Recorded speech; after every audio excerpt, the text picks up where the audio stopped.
What's up, YouTubers? How y'all doing today? Friday, I'm enjoying my day off, just chilling, man. Talking about Clemson football history. My love for the Clemson Tigers started in the 1980s. I know everybody's gonna say you were 3 years old in 1980, but because I didn't have a father figure in my life, my uncles went to Clemson, played there. Perry Crawford. If you ever go back and look at the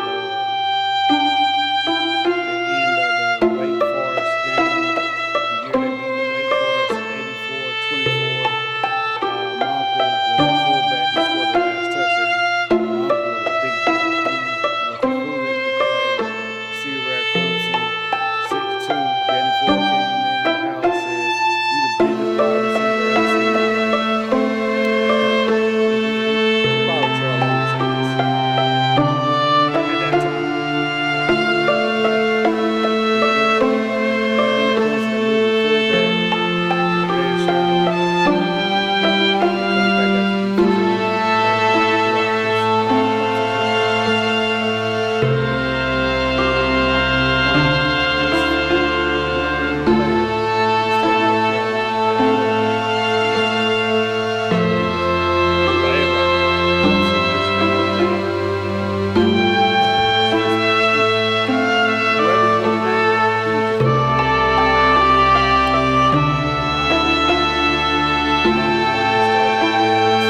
started as a high school player. He was guarding basketball his sophomore year down at Forest Hills. Tore his ACL. Never had one that would last. Clemson stopped recruiting him after that. He never played football again. He just went to college and graduated from Clemson University. Great school. I'm sure if you're a Clemson fan, you know after everybody wins the championship, they went on probation for a while. So you were looking for Clemson football on TV. You really didn't get to see it at that time because that wasn't on TV. That was part of their probation. They couldn't go to a bowl. They couldn't win the ACC. None of that stuff. Um, so when I really started paying attention to Clemson football was '87. So I make sure I get this right. '87 year, I know Clemson went 9-2. The year before that, in '86, it went 8-2-2. Uh, I think they were still on probation. But the next year, they won the ACC. Uh, what was special by that year, that was their first year off of probation. I'm sure you heard me talk about the game with NC State. They could have won the conference outright.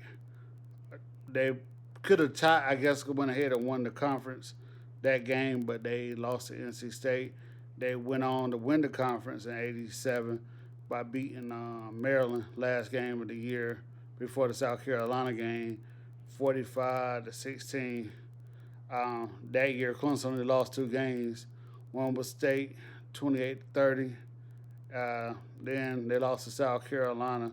They beat Georgia that year, who was number 18 in the nation. And another reason why that year was so special, they beat Penn State in the Citrus Bowl 35-10. Uh, that was their first year off of probation. I think they could win the conference. They finished number 12 in the country that year. It looked like they might have started off at number 9.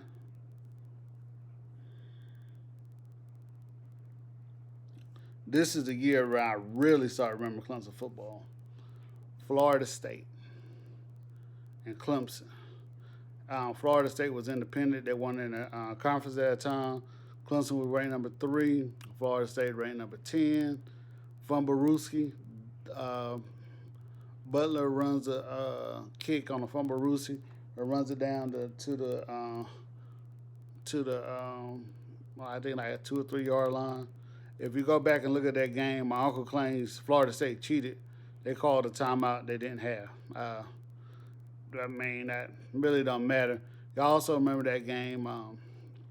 That's the game that the guy, my man Deion Sanders, was waving at the crowd to the punt back for the kick.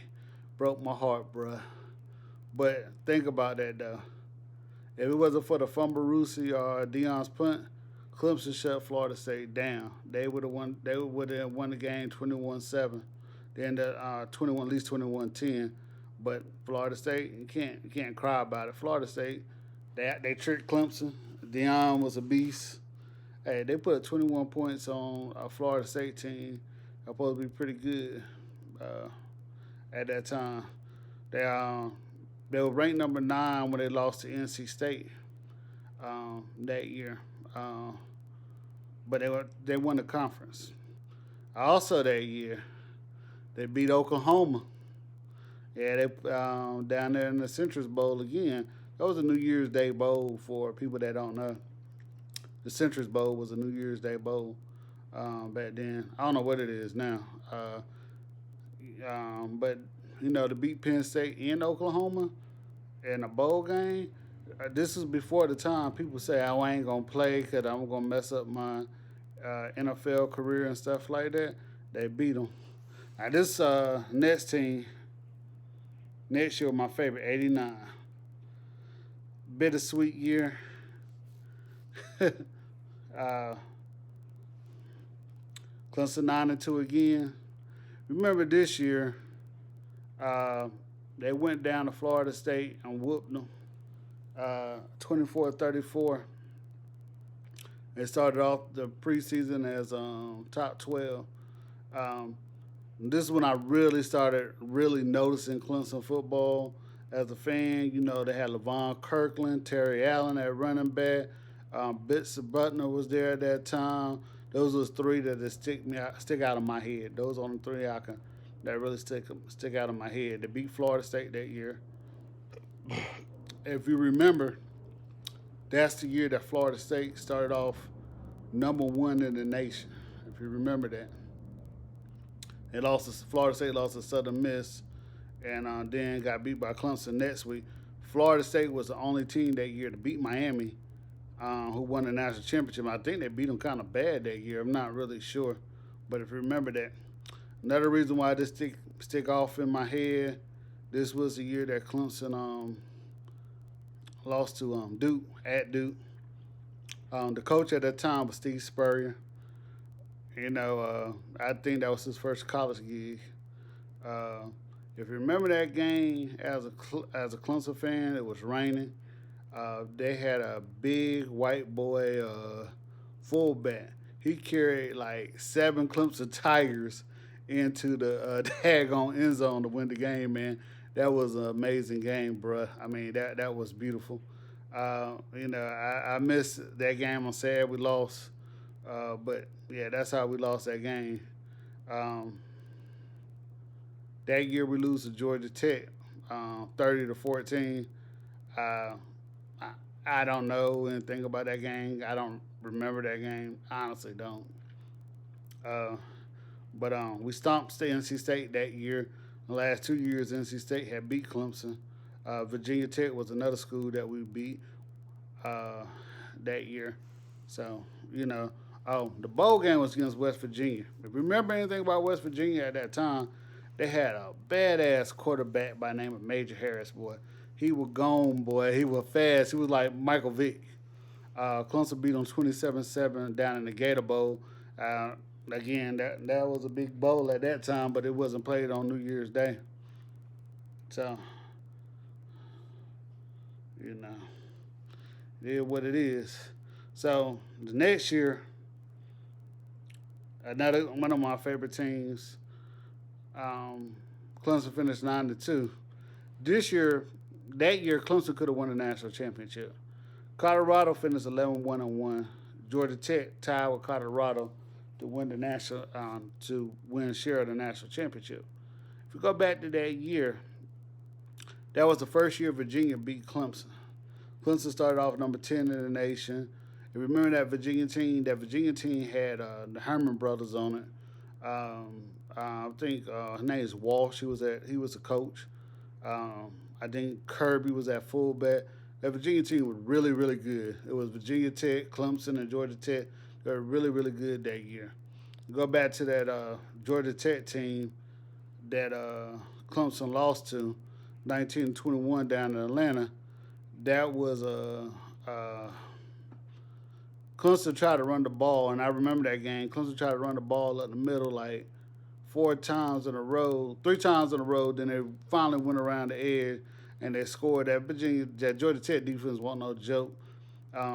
Georgia Tech won a national championship that year.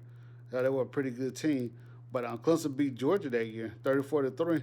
That's one of the few times I've ever seen Clemson blow out Georgia. Mm. That they beat Illinois in the Hall of Fame Bowl. If you remember that year, uh, Illinois is the only team to beat Colorado that year. That's why I say, unfortunately, it didn't happen. But Clemson could have had a chance to win a national championship that year. They finished ninth in the poll, but they beat some amazing teams that year. They lost to Virginia and Georgia Tech, but Clemson beat the hell out of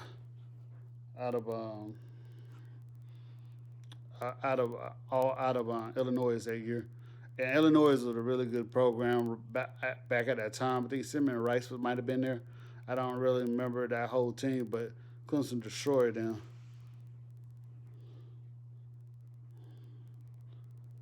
Okay. Last year I'm going to talk about. It's a 9-2 one year. Uh, I'm going to start off with the bad that year. Um, the end of the year, uh, they lost to California 37-13. That's when I first started noticing Clemson wouldn't change offenses. I think Ken Hatfield was the coach at that time, but Clemson wasn't doing as well offensively. I think they went to the wishbone. I think Dexter McCleon might have been there at that time, and they ran a triple option. It might have been that year, and I can't really remember. But they lost to Georgia, they tied Virginia, and they lost to California. I mean, rest of the year they pretty much dominated everybody. Duke, they went to Tokyo, beat them 33-21. South Carolina, they beat 41-24. Maryland, 47. 21-6 over Carolina. Wait for it, 28 to 10. NC State 29-19. Temple 37-7. Temple really sucked, probably been at that time. They beat uh, uh, Georgia Tech 9-7. We go back and look at it. Clemson started the season off at number 9 and finished 8. I mean, that was my favorite time of Clemson football outside of what's going on right now. I really enjoyed Clemson football back at that time. Unfortunately, after that time period, Florida State entered the league and things didn't look good for Clemson. And I think because of the lack of passing offense. So, but thank you for your time. Like and comment and subscribe to the game, to my channel, please. Thank you.